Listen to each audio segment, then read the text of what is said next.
mirë se u rikthyet.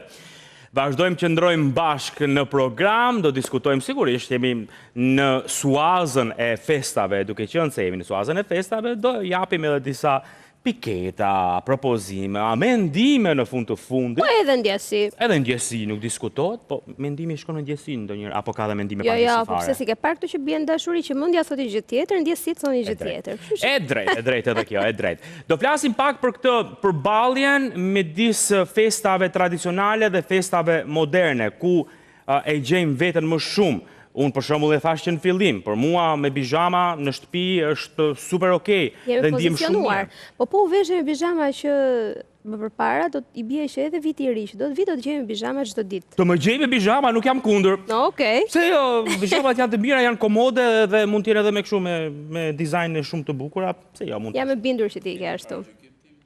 Ndaj kujt? Albilushi bimëgjesi e të të prezanë. Me sa duket po. Me pushk direkt. Pse direkt, ka dhe njerëz që preferojnë të rinë pa bizhama. Ore, unë po flasë për vetën time të shketi. Pa, mirë, për vetën tënde, po mirë, du të marrësh mendimin e të gjithëve. Po dale se Kjo është pare gjykim. Po dale se s'kishim arritur deri atje, do e marrim. Po çfarë arris, po së da leje Julka sa Rikolajti atë. Mirëmëngjes Ngeleta, faleminderit që jemi ne sot. Mirëmëngjes, faleminderit për ftesën. Mirëmëngjes Romina. Mirë se ju gjejmë, kënaqësi dhe për mua. Romina ne kemi kështu seftelie. E kemi për herë të parë. Në topet e të kjo, po. Po. Pa që kohën e marë. Seftelie, neologizëm quhet. E bën seftelie. Unë përgjithsisht mundohem të flas gjuhën e popullit, se për popullin jam këtu. Kështu që përdor këtë terminologjinë. Popullit turk. Popullit shqiptar i cili mund të përdorë edhe gjuhë të huaja dhe huazime të huaja, siç përdor edhe populli turk shumë huazime. Mami më shumë përdori fjalë thotë bilqim. E ke gjuhën e fjalën bilqim? Bilqim bëhet, bilqim s'bëhet. Jo. Bilqim jo. Unë e di dro, po, dro jo, po. Dro si dru. Dru vjet druzje. Nise. Pa çka fjalëve, me rëndësi është që të kuptojmë pak se ju jeni një popull që jeni tek tradita kur vjen puna tek festat e fundvitit, Romina. Unë kam përshtypjen që është dhe pak çështje brezash. Deri para pak vitesh, mua më pëlqente që festat e fundvitit ti festoja me të shtëpisë. Por vinte një moment që ora 9 na gjente të gjithë në gjumë. Dhe festat nuk kishin më kuptim, gjanin si thjesht një darkë e zakonshme me të shtëpisë. Dhe kohët e fundit pastaj kam menduar dhe çfarë kam bërë, është që kam dalë në natën e vitit të ri, patjetër pas darkës me familje, sepse ajo është e rëndësishme. Je pas orës 12. Ora 9:30. Me shoqni pas 12. Po ndejtë në shtëpi fle. Për shembull, para 2 vitesh, ora 9 ka gjetur dhe mua në gjumë dhe aty e kuptova që isha afër 30-tave. Qarë të themi ne tani, Ngeleta direktisht e kështu, ha? Ngeleta? Një shprehje italiane thot Natale con i tuoi, Capodanno con chi vuoi. Krishtlindjen me familjen, ndërsa vitin e ri me kë të do zemra. Mua më pëlqen që festat e fundvitit të krijojnë atë atmosferën e bukur në shtëpi. Sepse dua që në çdo vit të kem kujtimet e mia bashkangjitur me festën, pra të sjell kujtimet e fëmijërisë time dhe të transmetoj një ambient të ngrohtë familjar për vajzën time dhe për bashkëshortin tim. Duam që të jemi aty bashk për të ndarë momente, për të gatuar bashk, për të shtruar tavolinën bashk, për të parë një film të bukur që na pëlqen dhe që natyrisht në periudhën e festave i përzgjedhim filmat që do të shikojmë, filmat tanë të preferuar, kryesisht komedi që të krijojnë dhe një atmosferë të gëzueshme, dhe natyrisht momenti i dhuratave është momenti më i bukur, hapja e dhuratave. Ne gjithmonë e dekorojmë shtëpinë gati një muaj e gjysmë përpara, sepse vajza ime do shumë që të ndihet atmosfera e festave. Dhe momentin që shtëpia është gati, atmosfera është gati, më pëlqen që të gjithë këtë ta shfrytëzoj në të mirë të beneseres familjare, të mirëqenies shpirtërore familjare. Në familjen time gjithmonë është festuar Krishtlindja dhe viti i ri në shtëpi.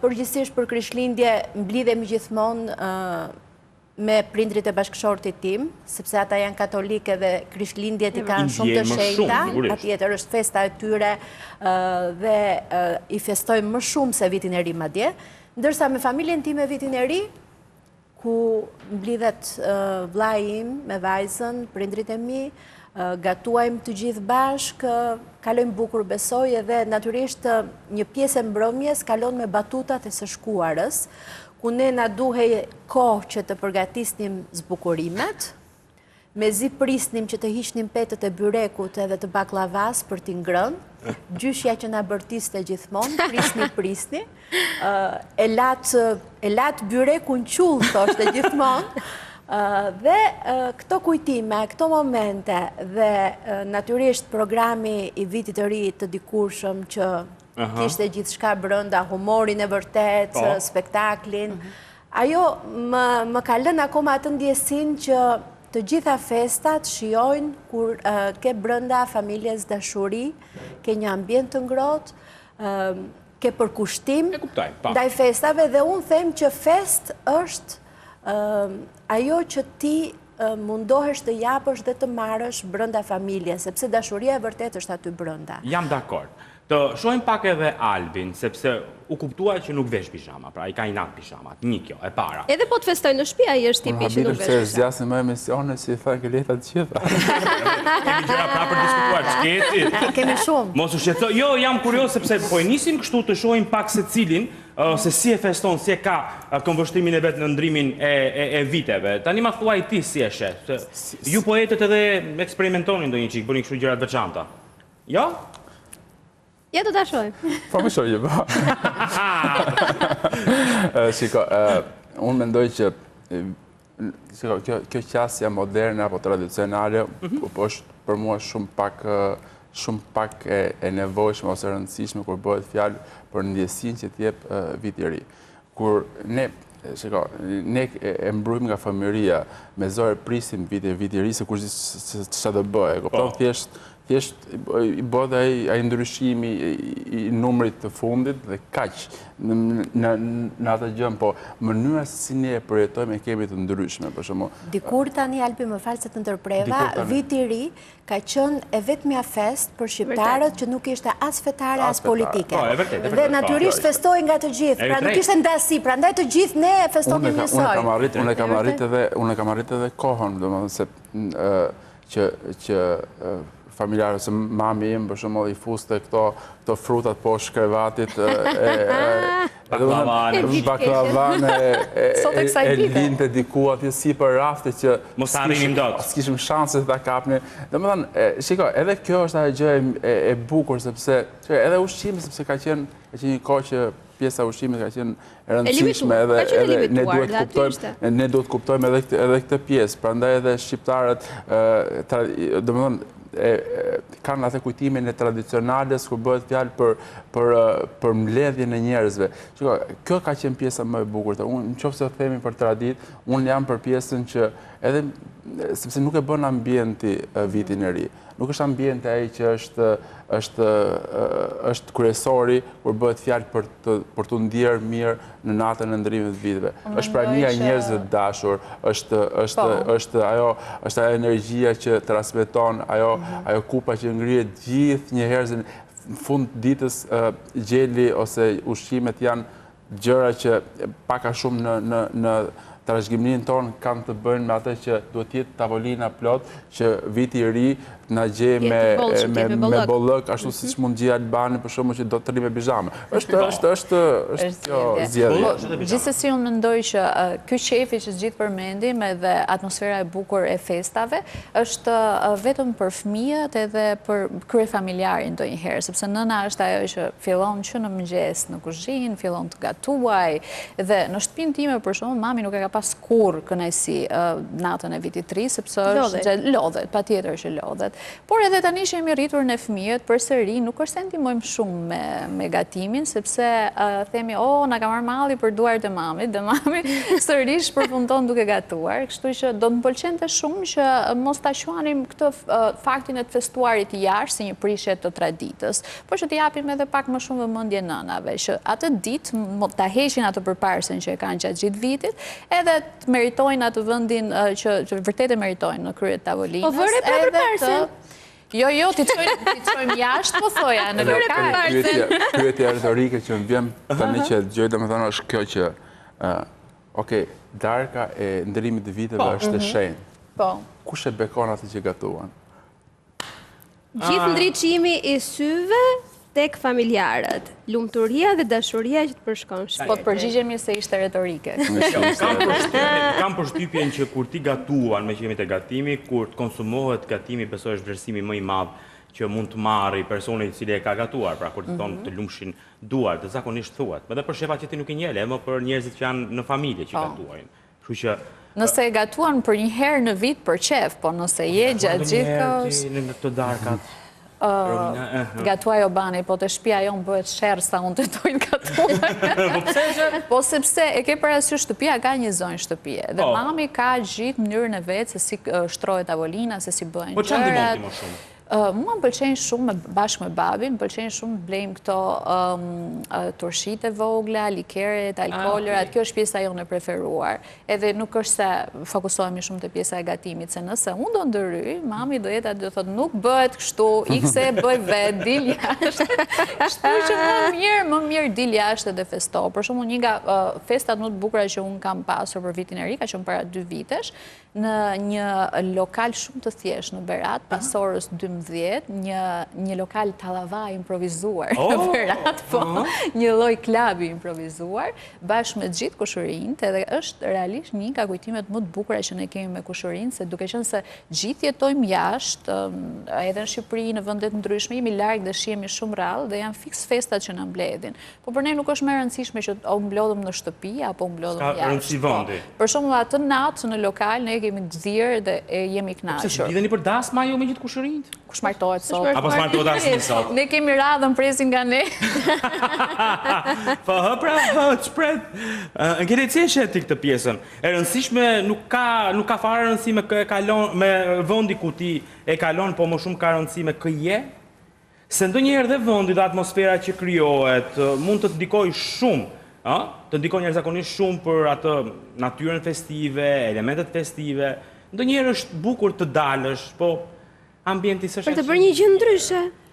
Unë e kam provuar vite më parë që edhe të dalë ose të dalë natën e vitit të ri. Nuk kam mbetur asnjëherë kënaqur, plotësisht. Siç për shembull mbushem të kënaqem në shtëpi. Sepse në një ambient jashtë je detyruar gjatë gjithë kohës që të rish në tavolinë ose të kërcesh. 2 janë ambientet që ti mund të kalosh një mbrëmje që është e gjatë, normalisht. Jo, ti nuk rje në shtrat, po ti mund të qëndrosh në tavolin, mund të qëndrosh në soggiorno, ti mund të ulesh poshtë pemës, ti mund të bësh një lojë në tapet, ti mund të bësh shumë gjëra në shtëpi për të kaluar këto orë që natyrisht janë të gjata deri në momentin e ndërimit të viteve. Ndërsa në lokal do të qëndrosh në tavolin. Je rrethuar dhe je në një ambient me njerëz të tjerë që natyrisht krijojnë atmosferë, po janë të panjohur për ty. Nëse ti je me një familje relativisht të vogël, ti s'mund të argëtohesh ashtu si çdo, sepse duhet të jesh në një ambient shumë të madh, siç tha dhe Romina, që mblidhen të gjithë kushërinjtë ose mblidhet një pjesë e madhe e fisit, që ju duhet të jeni shumë veta, që vërtet të kënaqesh dhe të krijohet atmosferë. Po nëse je 3 apo 4 veta, ti do bisedosh, do flasësh, pra ti nuk krijon dot një, le të themi, një atmosferë shumë të ndezur për të kënaqur jashtë, ndërsa në shtëpi është ndryshe. E nëse do të merrje edhe familjarët e tu, edhe vjerin, edhe të dilit, apo është një mision i pamundur? Ambienti jashtë është shumë i vështirë për personat të cilët janë në një moshë të caktuar. Edhe nuk e kanë shumë qejf. Sepse, jo, e kanë qejf, po është e pamundur që ta përballojnë për shumë orë të qëndrosh në tavolinë. Kjo është e vërtet. Sepse ata mund të qëndrojnë deri ngelën farore, mund të shtrihen, mund të çohen prap, do me thënë ka një komoditet në shtëpi që është i pasvendësueshëm me një ambient lokali apo restoranti, apo edhe ndonjë mbrëmjeje, sallë mbrëmjeje. Kështu që shtëpia të ofron këtë. Të ofron natyrisht edhe lehtësinë që ti të gjitha ushqimet që ke përgatitur mund t'i bash të ngrota, mund t'i servirësh në momenti që do, nuk është e thënë që të gjitha të serviren në një moment, pra ke disa lehtësira, po unë them që mbi të gjitha këto, unë shtëpinë e shijoj se dua të jem komode dhe të ndihem rehat për këtë arsye. Si mendoni? Në shtëpi edhe mund të vishesh për natë e vitit do dalim atje. Do dalim, se është edhe veshja element shumë i rëndësishëm. Si mendoni? A janë restorantet dhe festat moderne një formë aratisjeje nga përgjithësitë, le ta themi të shtëpisë familjare, pra. Aratisje me shumë shef. Edhe nga pyetje që kemi ndonjë të re. Kur do marrë? Edhe nga këto.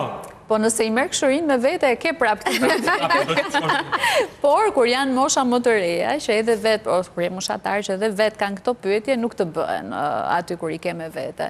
Po, është një aratisje, Bëlbani, nuk është thjesht u ik nga përgjegjësitë, se ne shtëpinë, komoditetin e shtëpisë e kemi çdo ditë. Duam, s'duam, darka është e njëjtë me familjarët, çdo ditë ja aty, vishe si duash, je në rahatin tënde, po atë ditë realisht është shumë e nevojshme që të bësh diçka ndryshe, dhe realisht shijohet shumë kur shkon edhe atë gatimin e preferuar ti e ke aty jashtë, do zgjedhësh një vend që patjetër i ketë preferuar, nuk do shkosh, ketë muzikën live, po ashtu, dhe nuk zë dhe gjumi, se po ndejte në shtëpi, të zë gjumi më herët, dhe shijon dhe krijon kujtime shumë bukura në momentin që ti zgjedh ta festosh jashtë. Kështu që unë jam një partizane e mirë të festuarit jashtë. Okej, shumë mirë. Albi, po ti? Thënë kjo, për shumë që kujtohet thënia e profetike e tim Ati që thotë ka rastisë edhe me profetin e Bektashimin që thotë nata është e huja. Shpreje popullore kjo, vërtet, shpreje. Kështu që, dhe më thënë gjithmonë, më kam këtë idej kur them për shumë që shqip ka se po dalë, se mas orës 12, ose e ke prasysh, po që nata është e huja, ka njerë si kam pi gjithë natën, a kupton janë makinat, në makinat janë të deur, ke fishik zjarë që ti hedhin kë këmbët, kështu ka qenë edhe kështu vazhdojnë akoma që tjetë, kështu që në farë mënyrë mua më ka bërë refren kjo gjë, po pavarësisht kësaj, mundohem hera herës ta braktis atë ambientin në ngrohtë edhe të hallakatëm për të përjetuar emocionet që më jep ky ndryshimi i numrit fundit. Me njerëzit e duhur është zgjedhja. Kjo ajo e bën ndryshimin. Mua nuk më kënaq një ambient, saqë më kënaq prania e njerëzve të cilët marrin pjesë dhe vendosen të çlirojnë energjinë e tyre me tëndën. Kjo është ajo që më i përbashkon, kjo është ajo që i mbledh, kjo është ajo që në fund ditës mund të quajmë fest. Për mua kjo është fest, që të arrish të çlirosh emocionet e diçka ndryshe nga ditët e tjera, edhe të bësh të ndihesh mirë për të vazhduar një vit mirë kalendarik. Tani s'është kështu në energji shumë të mirë. Ushqimet, si kemi raportet? Do të qëndrojmë tek tradicionalet, apo mish, peshk, apo sushi?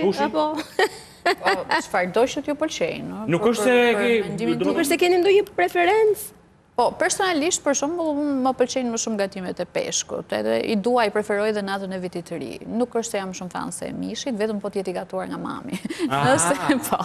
Dhe nëse shkoj, nëse jam jashtë dhe darkoj jashtë... Ja bërë qogën mami. Mami përfish mëndës, të gatuash mish për vitë të ri. Realisht është vetë një vend që mund të konsumoj. Mund të kaloj e një natë ndrimit vitit me menu kaq njarë tradicionale stonë, me sushi, me gjëra. Me shumë shef, sepse është ushqimi im i preferuar edhe në përditshmëri. Domethënë, aratiset e mia të vogla të fundjavës janë pikërisht për këtë lloj ushqimi. Dhe patjetër që edhe për vitin e ri, se nuk është e thënë që viti i ri do hajmë ato çfarë është tradicionale, do hajmë ato që duam. Jo, për atë prandaj po pyesim ti secilin se ku jeni më tepër edhe kur vjen puna tek ushqimi. Pra ti do isha gjëra moderne, si më thënë deti. Dakor. Po. Dhe një menutë të tillë zgjedh edhe në momentet që kam zgjedhur ta festoj jashtë. Po. Dhe shumë e kënaqur tek shefa. Ashtu ë? Albi, ti tradicionale apo pak më modern ti? Gjeni me përshësh apo? Unë jam i alternuar, me thënë drejtën. Më pëlqen këto pjesët... Dhe alkoholore dhe çokolata. Bravo, aha, okej. Në kuptimin e përgjithshëm, çfarë të ketë bë mami. Por që më pëlqen ajo ritual, ajo gjeli deti që e kemi si tradit. Këto gjërat pikante, për shembull, të shoqërosh me një gotë verë, për shembull, me pak djathë, parmixhan, thonë keni në një këtu që t'i bëjmë çik reklam, ja. Jo. Të prasë. Dhe, domethënë, më pëlqen kjo pjesa që si thotë, të përgatisësh antipastat. Pasi je ngopur me gjelin e detit, të fillosh të kepesh për të shoqëruar pjesën e mbetur të kohës, që është goxha e gjatë. Derisa të vi ora 12. Derisa të vi ora 12, ndërkohë që kur mbarojmë këtë pjatën e madhe, kur i thotë që është ky gjeli i detit, mami është kujdesur që ta heqi, që të hajë, edhe të fillojë të ketë lar enët, sepse thotë që mirë është viti i ri, mos na gjej kështu. Është merrja e pistat. Me enë të palara. Ama të shkreta. Po të bësh punë, thonë. Aq keq që vjen që s'ka asistuar asnjëherë. I pëlqeu kjo e legë. Kështu thonë. Që s'duhet të bësh punë me datën 1 dhe të mos japësh lek me datën 1. Se ecën tërës. Kështu thonë. Albi kenis që tani me të Kam pasi shokun tim që thotë e kam bezdit me qitë lek natën. Okej. Ishte gjithmonë natën. Është suggestion. E Kelida. Vetëm tradicionale. Nuk preferoj peshkun. Natën e vitit të ri gjithmonë po flasim, se peshku është shumë i preferuar për vaktet e mia. Sushin jo, nuk diskutohet. Vetëm tradicionalet që jemi mësuar prej vitesh të gatuajmë, nuk kemi tradit gjelin e detit me përshesh. Në familjen e mami tim e kanë patur dhe mami im e gatuan, por ne në familjen tonë, në Gjirokastër, kemi mishin e qingjit me patate, byrekun, shapkatin, kemi shoqëruse, sallatën ruse nuk e kemi. Nuk e përdorim salcat të tjera. Qifqi boni atë? Qifqi, pa tjetër, shumë. Shumë lloje gatimesh që kemi dhe janë tradicionale, që kanë mbetur nga e kaluara, po përgjithsisht të njëjtat gjëra bëjmë gjithmonë natën e vitit të ri. Po nuk mërzitemi? Nuk mërzitemi se... Se dikush mund t'je duke thonë tani që gjithmonë e njëjta me një. Jo, Albani, nuk është ajo që ti mërzitesh, sepse këto nuk janë gatime që ti i bën gjatë vitit shumë shpesh. Unë për shembull mishin e qingjit e pjek shumë rrallë, sepse ka shumë yndyrë dhe nuk është mirë që ta konsumosh shumë shpesh. Kështu që unë pjek shumë rrallë. Më merr malli kur vjen fundi vitit, sepse e di që do ta pjek dhe do më ndezi atë dëshirën edhe kujtimet natyrisht. Nga shija sjellim në mendje kujtimet, patjetër. Dhe gatimet e tjera, qifqit janë gjë që nuk e bën dot për ditë. Janë gatime që kërkojnë impenjim dhe që ti përkushtohesh kuzhinës. Në përditshmërinë tonë, ku koha është shumë e shkurtër, ne mundohemi që të racionalizojmë kohën edhe gatimit, jo t'i kushtojmë pak kohë, por të mundohemi të bëjmë gjellë që përgatiten më shpejt edhe konsumohen më shpejt. Ndërkohë, ne kemi tradicionale baklavan për ëmbëlsirë, pra nuk mungon baklavaja gjithmonë, pavarësisht se mund të përgatit. Jo, nuk e bëj kadaifin kur, kompekajin po. Ja, e she? Kështu që ëmbëlsira tradicionale të shërbetosura përgjithsisht, unë e bëj, le të themi, këtë lloj tradite që në fakt është më tepër në Itali, që të paktën të hash pak supë me thjerza, sepse sjell shumë monedhën e vendosim në byrek apo në atë tavën që do bëjmë, ku do t'i bjerit do ketë shumë fat. 12 kokra rrushit. Neve kemi mbaruar punën e kokrat e rrushit. Se është për të martuar ajo? Po, ajo është për të martuar. E ka bërë një shoqja ime. Futesh poshtë avolinës edhe ha 2 kokra rushi. Po marto kam prapë? 10. Po nuk i ka ecur fare këtë vit asaj shoqja. Kokra rushit vetëm në përburgje. Duke qenë në rushi spërkatë. Vetëm në përburgje nuk i fusin tani se kanë hasi bën raki. Shikoni, do qëndrojmë vetëm pak këtu, se duhet të kalojmë publicitet, ka kaluar koha dhe kur të rikthehemi do vazhdojmë prapë këtë bisedë, se shumë interesante. Flasim pak edhe për mos e thuaj më këtë më ka kaluar koha, nuk kalon koha, do je gjithmonë. Koha vrapon, pas pak, vrapon koha, vrapon.